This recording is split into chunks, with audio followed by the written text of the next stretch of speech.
まして、5階案内所横にセーフティーに設置いたしております。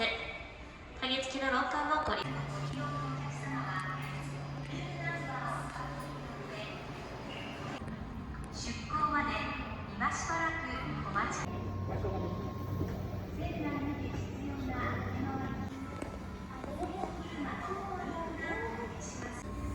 船内での携帯電話のご使用は責任を負いかねますので、来るまでご乗船のお客様へご案内いたします。必要な手回り品や貴重品はお客様は解除していただきますようお願いいたします。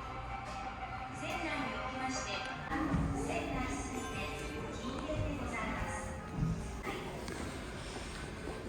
なお、航海中の手品や貴重品類、手回りセーフティーボックスを設置しておりますので、ご利用いたし、不審物を発見された方は、絶対に出港まで今しばらくお待ちください。お客様へご案内いたします。この船が仕草を見つけられているお客様は、解除して気をつけください。なお、入れます。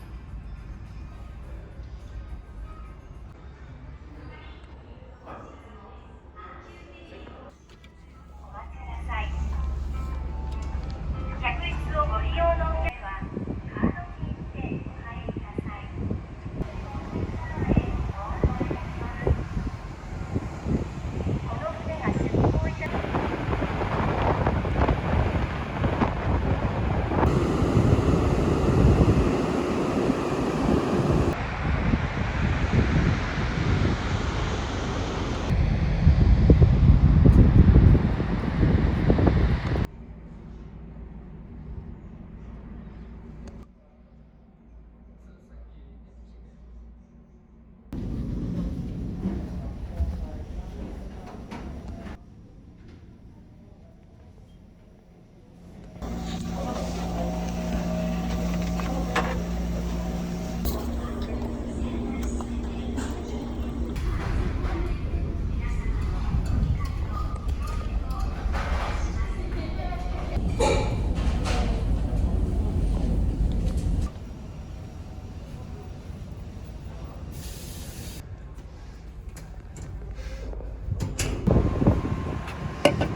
乗り遅れのございませんようご注意ください。